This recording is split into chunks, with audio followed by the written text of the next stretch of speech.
আজকে আমরা যাচ্ছি খুবই সুন্দর একটা জায়গা দেখতে। জায়গাটার নাম হচ্ছে ফুকেট ওল্ড টাউন। এখানে খুব সুন্দর কিছু বিল্ডিং, পুরনো আমলের কিছু বিল্ডিংকে খুব সুন্দর করে লুক্রেটিভ করে রং বেরঙের করে ডেকোরেট করে রাখা হয়েছে এবং সেখানে খুব সুন্দর মেলার মতো হয়। মানে আমি যদি বাংলাদেশের কনটেক্সটে চিন্তা করি, খুব সুন্দর মেলার মতো বসে।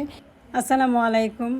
আজকে আমাদের যাওয়ার কথা ছিল ফিফি আইল্যান্ড, কিন্তু ফিফি আইল্যান্ড যাওয়ার জন্য যখন শাহিন খোঁজ নিতে গেল, দেখলো যে স্পিড বোট করে যেতে হবে, বড় স্পিড বোট। তারপরেও স্পিড বোটে করে যখন যেতে হবে শুনলাম, আমার তো কলিজা শুকিয়ে গেল। আমার দুই বাচ্চাকে নিয়ে স্পিড বোটে করে জার্নি আমার কাছে পছন্দ হলো না। যদি বড় শিপে করে যাওয়া যেত তাহলে হয়তো আমরা যেতে রাজি হতাম। আমার হাজব্যান্ডও ভয় পেয়ে গেল। যদিও 40-50 জনের বড় যে স্পিড বোটগুলো, সেই স্পিড বোটে করে ফিফি আইল্যান্ড বা আশেপাশের যে আইল্যান্ডগুলো, জেমস বন্ড আইল্যান্ড, এই ধরনের আইল্যান্ডগুলোতে মানুষজন এখন যাতায়াত করে। কিন্তু 9 বছর আগে যখন আমরা গিয়েছিলাম, আমরা কিন্তু বড় শিপে করেও গিয়েছিলাম।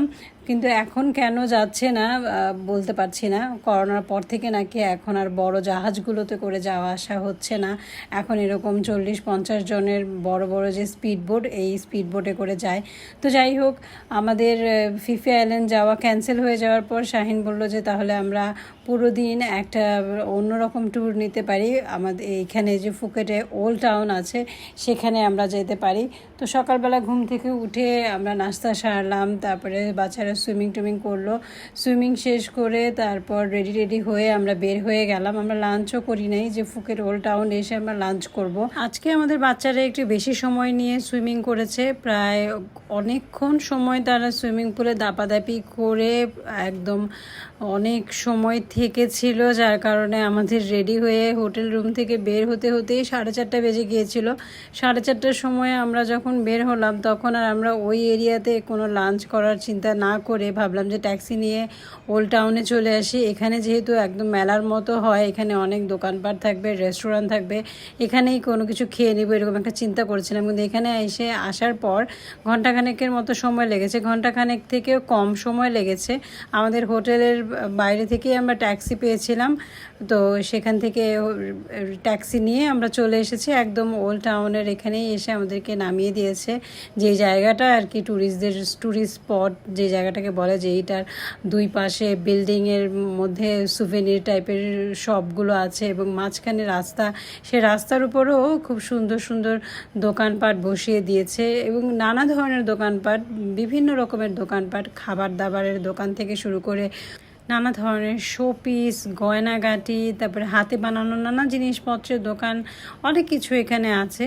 আর বেশিরভাগ দোকানই হচ্ছে কি বিভিন্ন ধরনের snacks item, juice, fruits item, খাবার দাবারের দোকানটায় আমি বেশি দেখলাম। আর ফ্রুটস, ওদের ওদের ওদের দেশের একটা স্পেশাল ব্যাপার তো বলেছিলাম এর আগে, যে যেখানেই যাবেন ফ্রুটসের দোকান দেখবেন, জুসের দোকান দেখবেন, মানে এরকম টং, আমরা যেটাকে টং বলি, সেরকম টং নিয়ে দাঁড়িয়ে থাকে। তো এইখানটাতেও আমি এটা খুব বেশি দেখলাম যে ফ্রুটস শপ, খুব ছোট যে টংগুলো, এর মধ্যে অনেক বেশি ফ্রুটস দেখা যায়। আর আমাদের দেশের মতো তো ভাজা পোড়ার দোকানও আছে, ভাজা পোড়ার শপও আছে। তারপর মানে হেভি খাবার শপগুলো দেখলাম, সুশি থেকে শুরু করে অনেক কিছুই আছে। আর জুস তো কথাই নেই, অনেক ধরনের জুস বার দেখতে পেলাম।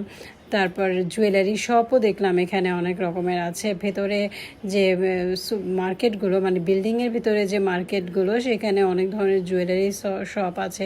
সুভিনির কালেক্ট করার জন্য অনেক ধরনের জামা কাপড়ের দোকান থেকে শুরু করে এভরিথিং, সব কিছু এখানে আছে। মানে বিশেষ এটা একটা মার্কেট, এখান থেকে চাইলে আপনি ফুকেট বেড়াতে এসে এখান থেকে সুভিনির কালেক্ট করে নিয়ে যেতে পারবেন। তো যেটা বলছিলাম, আমরা তো ক্ষুধার্ত, দেরি করে ফেলেছি, আমরা সুইমিং পুলেই বেশি সময় ব্যয় করে ফেলেছি। এখানে আস্তে আস্তে একে তো আমরা লেট করে ফেলেছি, তার উপরে আমরা এখানে তো এর আগে কখনো আসিনি। কোথায় খাবার দাবারের দোকান, তার মধ্যে হালাল হারামের ব্যাপারটা আছে, যে কোনো খাবার তো ধরেই খাওয়া যায় না। একটা পার্টিকুলার দোকান আমরা, মানে রেস্টুরেন্ট আমরা খুঁজছিলাম যে কোথায় বসে খাবো, যেখানে আমাদের চাহিদা অনুযায়ী আমরা খাবার খেতে পারবো। তো এইরকম দোকান বা রেস্টুরেন্ট খুঁজে পাচ্ছিলাম না। অন্যদিকে স্বচ্ছ যাই দেখছে তাই বলছে মা কিনে দাও। তো এখানে এসে যে স্টারবাকস দেখলাম, কিন্তু স্টারবাক্সে তো আর দুপুরে খাবার খাওয়ার জন্য যাব না। তো তারপরে এরকম একটা ইন্ডিয়ান শপ পেলাম, অমৃতসরি শপ, যেখানে কিনা ভেজিটেরিয়ান খাবার, ননভেজ বা ভেজ সব ধরনের খাবারই পাওয়া যায়। তো চিকেন আইটেম এখানে একটা অর্ডার করলাম। এখানে একটা ননভেজ থালি বিশেষ করে আমরা অর্ডার করেছি। এখানে যদিও ওরা সার্ভ করতে অনেক সময় লাগিয়েছিল, কিন্তু আমরা 2টা থালি অর্ডার করেছি, আমাদের 4 জনের জন্য এনাফ পরিমাণে ছিল। আর এই রেস্টুরেন্টটা দেখলাম যে থাইল্যান্ডে বা ফুকেটে অনেক বেশি পরিমাণে, প্রথমে তো আমাদের চোখে পড়ে নাই, একবার যখন এখানে খেলাম, এখানে খাওয়ার পর ফুকেটের অলিতে গলিতে দেখতে পেলাম যে এই রেস্টুরেন্টটা আছে। তো যাই হোক, এরপরে এই সুন্দর জায়গাটার মধ্যে দাঁড়িয়ে শাহিন আর আমি অনেকগুলো ছবি তুলেছি। বাচ্চারা তো খুবই টায়ার্ড ছিল, ওরা ছবি তুলতে চাইছিল না, কিন্তু এখানে অনেক ধরনের জিনিসপত্র দেখলাম যে ছোট ছোট বাটির মধ্যে ছোট ছোট সিরামিকের বোলের মধ্যে নাম লিখছে বা কারুকাজ করে দিচ্ছে চাহিদা অনুযায়ী, যেগুলো আমাদের কক্সবাজারে করে দেয় না, সেই রকমই করে দিচ্ছে। আর এই জিনিসগুলো এত সুন্দর, কিন্তু এক একটার যে এত দাম। তো এইখানে নাম লেখা যায়, তার দিয়ে নিজের নাম লেখানো যায়, তারপরে তার দিয়ে বিভিন্ন ধরনের অ্যানিমেল বানিয়ে দিচ্ছে, যে ওই যে বিভিন্ন ধরনের বাগস বানিয়ে দিচ্ছে। তো এইখানে একটা স্করপিয়ন স্বচ্ছ কিনলো, আর নায়ার হচ্ছে গিয়ে লাভের মধ্যে ওর নাম লেখা সেরকম একটা অর্ডার করে বানিয়ে নিল। তো বাচ্চাদের নানা ধরনের শখ আর কি। তো আর আমি এই ব্যাগটা কিনে নিলাম, আমার তো এই ব্যাগটা দেখে খুবই পছন্দ হয়েছে। এই ধরনের একটা ব্যাগ একজনকে আমি কিনতে দেখেছিলাম, আর তখন থেকে আমার লোভ লেগে গিয়েছিল। তো এখানে এটা দেখে আমার খুব পছন্দ হয়েছে, বিশেষ করে কালো আর ব্রাউন কালারের এই কম্বিনেশনটা আমার খুব ভালো লেগেছে। সাথে ডার্ক ব্রাউনের একটা যে বেল্ট দেওয়া, এই জিনিসটা খুব ভালো লেগেছে। তো মাত্র 500 বাদ দিয়ে আমি এই ব্যাগটা কিনে নিলাম। তো আমরা এখান থেকে আমরা 3জন মিলে এরকম হাবিজাবি কেনাকাটা করলাম। ওরা 2জন হচ্ছে কি তার দেয়া এরকম জিনিস কিনেছে, স্বচ্ছ স্করপিয়ন কিনেছে একটা চাবির রিং, আর নায়ের এরকম নাম লিখেছে। তো এই তো এখানে এগুলো করতে করতেই সন্ধ্যা হয়ে গেল। তারপরে একটা ট্যাক্সি ঠিক করে আমরা হোটেলের উদ্দেশ্যে চলে যাচ্ছি।